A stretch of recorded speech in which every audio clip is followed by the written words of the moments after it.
Selamat pagi, Amang dan Inang sekalian. Kita akan merenungkan firman Tuhan. Mari kita berdoa.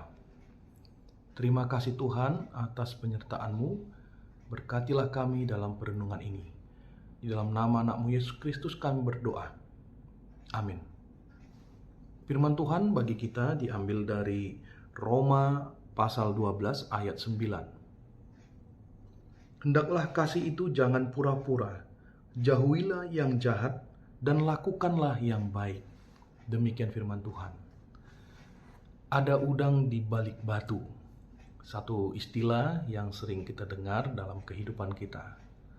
Ada sesuatu, ada maksud dari setiap tindakan, perhatian, atau kasih yang diberikan oleh seseorang kepada orang lain. Ini adalah ungkapan yang menyatakan bahwa kasihnya pura-pura. Dia hanya menunjukkan kasih karena dia berharap ada balasan. Maka kasih yang dia berikan itu tergantung dari tindakan orang lain. Kalau orang lain baik padanya, maka dia baik. Tapi kalau orang lain jahat, maka dia jahat atau bahkan lebih jahat dari perlakuan orang lain tersebut. Amang dan Inang, sebagai orang Kristen, kita telah diajarkan bahwa kasih itu bukan tergantung dari tindakan orang lain. Bahkan kasih itu bukan berasal dari diri kita sendiri. Bukan karena kita mampu untuk mengasihi. Buktinya, sampai hari ini, setiap kita masih memiliki perasaan yang geram, yang penuh emosi, penuh amarah jika mengingat nama seseorang atau mendengar namanya. Atau bahkan kita sampai hari ini masih belum bisa berdamai. Saya dan kita pernah mengalaminya. Bahkan ada orang yang sampai mati tidak mau berdamai. Oleh karenanya kasih itu sebenarnya bukan berasal dari kita. Kasih itu adalah pemberian dari Allah. Allah adalah kasih. Dia yang menyatakan kasih-Nya kepada kita.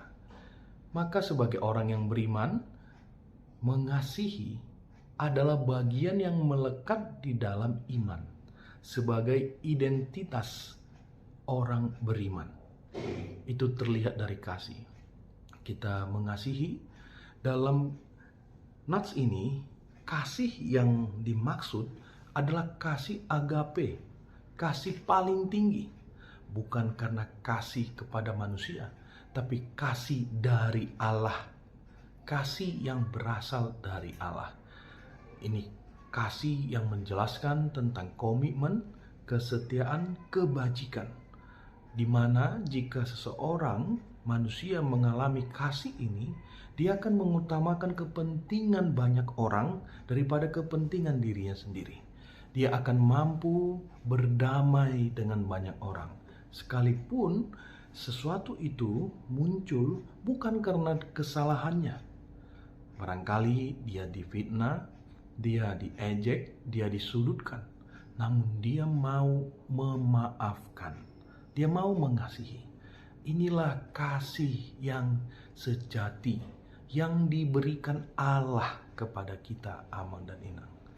Maka orang-orang yang dekat dengan Tuhan, yang menyatakan dirinya percaya kepada Tuhan, pasti dan wajib harus, tidak boleh tidak.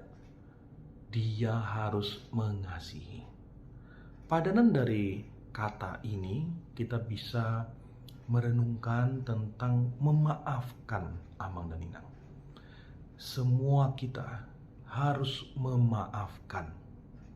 Jangan sampai usia kita menjadi tua, tapi kita belum memaafkan.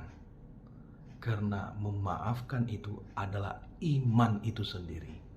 Setiap orang yang memaafkan, hatinya dipenuhi dengan damai, pikirannya dipenuhi dengan ketenangan. Oleh karenanya, haruslah kita mampu menjadi pemaaf-pemaaf.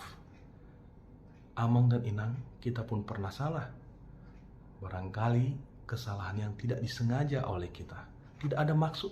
tapi orang lain menilainya salah. Dan mungkin memang benar kita salah.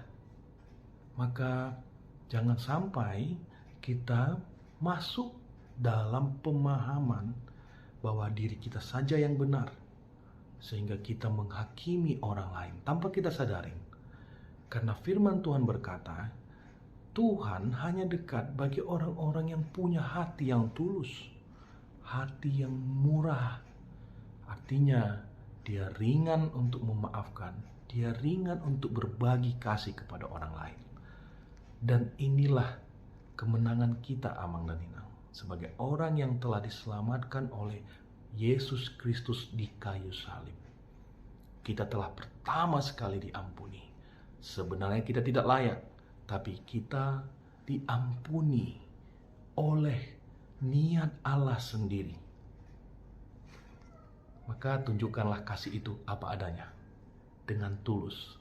Maka lihatlah, dimanapun kita akan berada, kemanapun anak-anak kita, cucu kita pergi, apapun yang kita kerjakan, lihatlah, berkat-berkat Allah mengalir dengan sempurna dalam hidup kita. Sungguh indah bagi orang-orang yang menunjukkan kasih yang tulus kepada sesamanya.